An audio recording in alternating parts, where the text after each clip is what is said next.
All right, you found a home in a USDA eligible area. Your household income falls within the program limits. The property qualifies. Now comes the next question. Will the bank actually approve me? This is where many buyers become nervous. They start asking questions like, what's the minimum credit score? Can I qualify if I had collections? What if I change jobs? Will student loans hurt me? I make good money, so I'm automatically approved, right? Not necessarily. Because here's something most people don't understand. A mortgage approval isn't based on one number. It's based on an overall picture of your financial profile. Think of underwriting like assembling a 1,000-piece puzzle. Your credit score is one piece, your income's another, your employment history is another. Your assets, debt, payment history, and the property itself all fit together. An underwriter isn't asking, is this borrower perfect?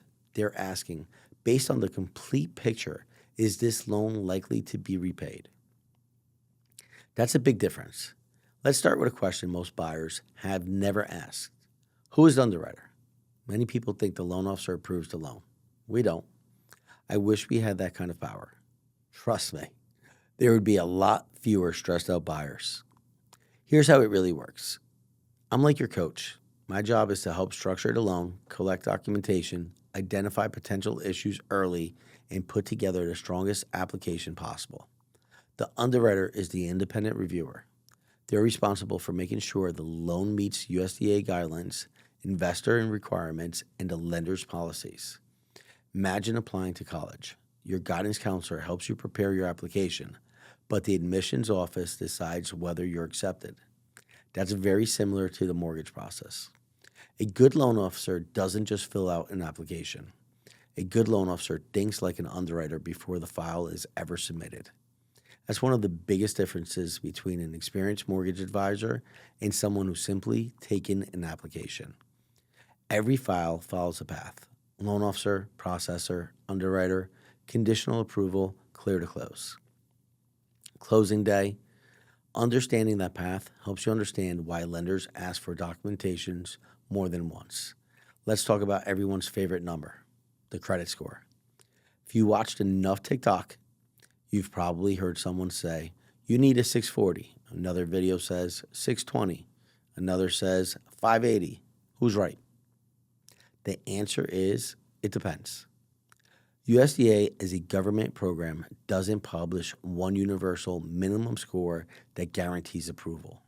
Instead, lenders establish their own credit policies, often called overlays. That means one lender may be comfortable with a certain credit profile, while another may have stricter requirements.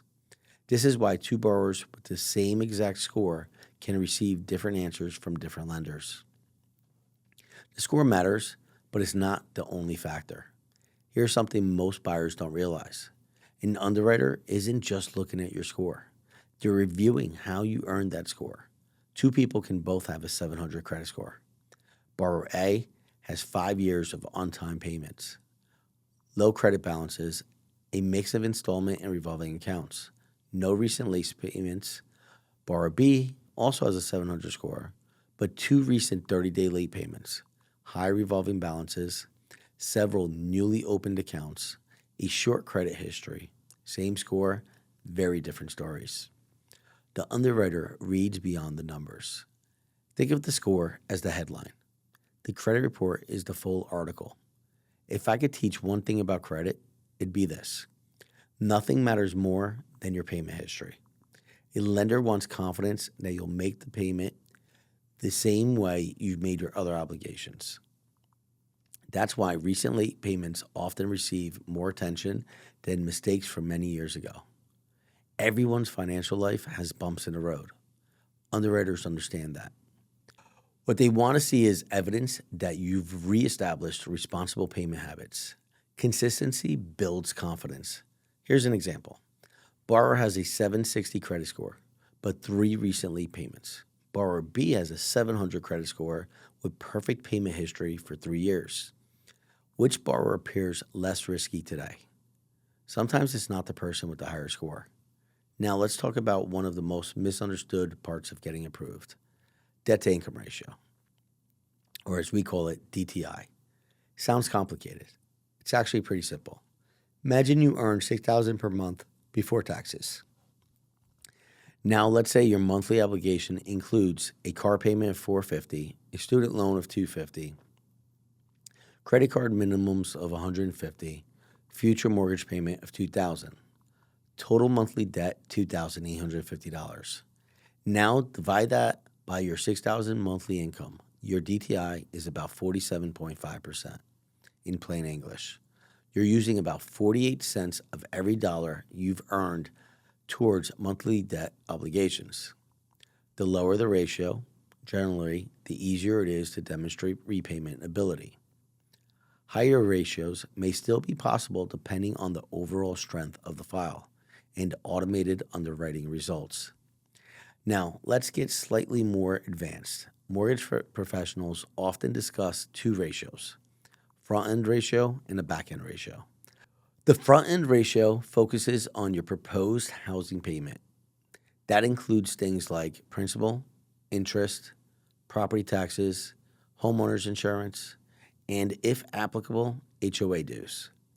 The back-end ratio includes everything: housing payment, car loans, credit cards, student loans, personal loans, child support, any recurring monthly obligation that must be counted under the applicable guidelines. The back-end ratio is typically the more important measurement because it reflects your total monthly debt load. Here's something buyers rarely hear. The computer doesn't improve your loan because you have a 720 score. It improves your overall risk profile. Automated underwriting systems evaluate many pieces of information together. For example, credit history, payment history, debt ratios, assets, employment, loan characteristics, property information. The result isn't simply good score equals approval. It's a much broader risk assessment. That's why two borrowers with similar scores can receive different outcomes. Now, here's another underwriting secret. Stop financing everything. This happens all the time. You're pre-approved, everything looks great. Then you decide to buy a new car, a living room set, a mattress, a refrigerator, a big screen TV, all on credit. Suddenly, your debt increases, your credit score may change, your available credit changes, your DTI changes. Now your loan needs to be reevaluated. I've seen buyers qualify comfortably 1 week and create unnecessary challenges the next simply because they financed new purchases before closing. If you're buying a home, try to keep your financial picture stable until after you've closed. Another underwriting secret: don't quit your job during the loan process. I know that sounds obvious, but it happens. Someone says, "I've always wanted to start my own business." Wonderful. Just maybe don't launch it 3 weeks before closing. Employment changes can affect income documentation and underwriting requirements. If you're considering a major career move while purchasing a home, talk with your lender first. Sometimes the timing matters. And here's another one: cash isn't always king. This surprises people. Imagine someone walks into my office carrying a duffel bag, inside $75,000 in cash. First of all, I'm going to wonder if I'm in the wrong business. Second, I can't simply use that cash because you have it. Mortgage lending requires documentation showing where funds came from and that they're acceptable under program guidelines.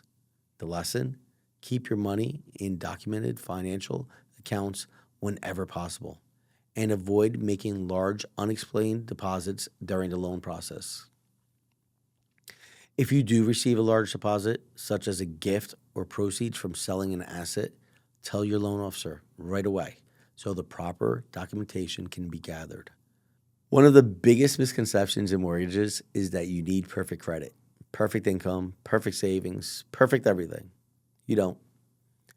I've helped buyers with strong credit who were denied because of documentation issues. I've also seen buyers with average credit get approved because they had stable employment, manageable debt, documented assets, and a solid overall file. Mortgages aren't about perfection. They're about presenting a complete, well-documented picture that satisfies the program guidelines. That's why preparation matters. Here's what I want you to remember from today's chapter. Your credit score is important, but it's not the whole story.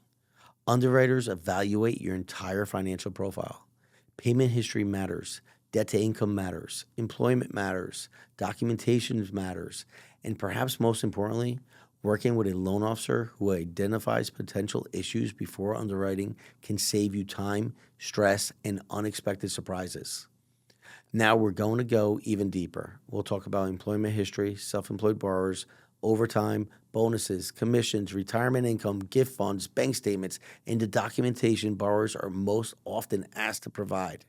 Because once you understand that underwriters are looking for, the mortgage process becomes far less intimidating and far more predictable. Now we're going to talk about something that surprises almost every buyer, documentation. If you've ever bought a home, you've probably asked yourself, didn't I already send that? Or why do they need another bank statement? Or I gave them my pay stub yesterday. Why are they asking for an updated one today? I promise your lender isn't asking because they're bored. They're asking because mortgage lending is one of the most documented financial transactions you'll ever complete. Think about it. The bank is lending you hundreds of thousands of dollars, money you'll repay over 30 years. They're required to verify that information in your loan file is accurate. That's not about making your life difficult. It's about making sure the loan is sound. By the end of this chapter, you'll understand what documentations are typically required, why underwriters ask for them, and how to keep your loan moving smoothly. Every file that lands on an underwriter's desk is really answering two big questions. Question number one, can this borrower reasonably afford the mortgage? Question number two, can we document that with reliable evidence? Notice what I didn't say. I didn't say, do we believe them? Because mortgage lending isn't based on verbal statements. It's based on documentation. If you tell me you make $10,000 a month, that's helpful. Now we need documents that support that income according to program guidelines. The underwriter's job is to connect the story you're telling with the documentation in the file. When those two things line up, underwriting tends to move much more smoothly. One of the first things people ask is, do I have to be at my job for 2 years? Here's the answer. Not necessarily. What underwriters are generally looking for is a stable employment history, not simply 2 years with the exact same employer. Let's look at a few examples. Example 1. Sarah has worked as a registered nurse for 5 years. She's recently changed hospitals to earn a higher salary. Same profession, better opportunity. That kind of move often makes sense and may not be viewed negatively when properly documented. Example 2. James worked in retail management, earned a business degree, and accepted a corporate management position. Different employer, different title, logical career advancement. Again, context matters. Example 3. Now imagine someone who had 6 unrelated jobs in 18 months with gaps between several positions. That doesn't automatically mean the loan is denied. It does mean the underwriter will likely want a clear understanding of the employment history and current income stability. The key takeaway is that underwriters evaluate the whole picture, not just the number of employers. Changing jobs isn't automatically a problem. Unexplained instability can create additional questions. Not all income is treated the same way. Let's go through some of the most common types. Hourly income. If you're paid hourly with consistent hours, documenting income is usually straightforward. Pay stubs and employment verification often provide the information needed. Salary income. Salaried employees also tend to have relatively simple income documentation because earning a predictable overtime. Here's where buyers get surprised. Just because you've earned overtime last month doesn't necessarily mean all of it can be used to qualify. Underwriters generally look for a history of receiving overtime and whether it's likely to continue. If you've consistently worked overtime for an extended period and your employer confirms it's expected to continue, it may be considered. If you've worked a single holiday weekend with double pay, That's a different story. The goal is to determine whether the income is stable and dependable. Bonuses. Annual bonuses, production bonuses, and performance bonuses may also be considered when there's a documented history and evidence they're likely to continue.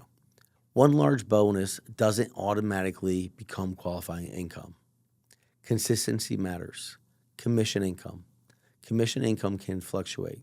That's why underwriters often review a longer history to understand how much is reasonably expected moving forward. The focus isn't on your best month, it's on what your documented earning shows over time. If you're self employed, this section is especially important.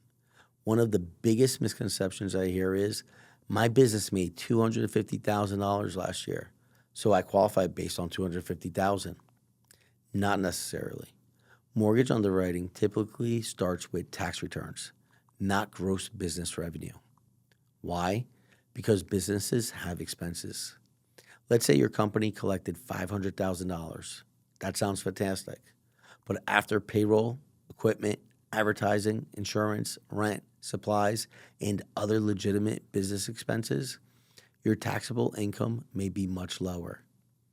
Underwriters evaluate qualifying income based on the documentation and applicable guidelines, not just the top line revenue. This is why many self employed borrowers benefit from planning ahead with both their CPA and their lender before applying. A tax strategy that reduces taxable income can also reduce qualifying income for a mortgage. Neither approach is inherently right or wrong, it simply means those strategies should be considered together. Imagine two business owners. Business owner A brings in $400,000 in revenue, but reports relatively little taxable income after expenses. Business owner B brings in $250,000 in revenue, but reports a stronger net income. From a mortgage perspective, business owner B may actually qualify more easily, even though the company generates less revenue. That's why understanding your tax returns is so important before beginning the mortgage process. Many buyers assume only employment income counts. Not true.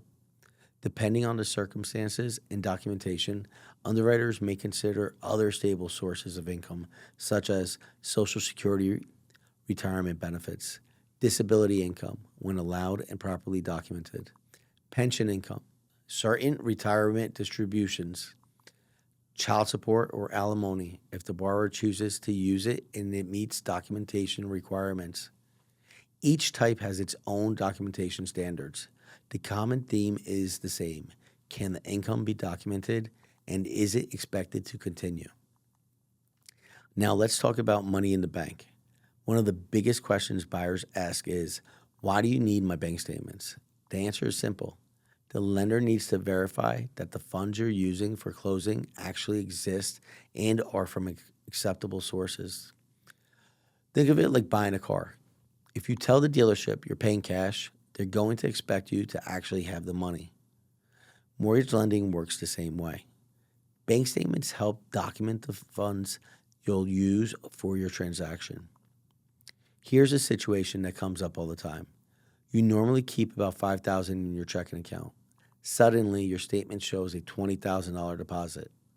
The underwriter notices it. Now they ask, where did this come from? That doesn't mean you've done anything wrong. It simply means they need to understand the source. Maybe you sold a vehicle. Maybe you received a documented gift from a family member. Maybe you transferred money from another account. The key is being able to document it. Large unexplained deposits often lead to additional questions, not because the lender assumes the worst, but because documentation is part of the underwriting process. The underwriter isn't saying no. They're saying, help us understand what happened here.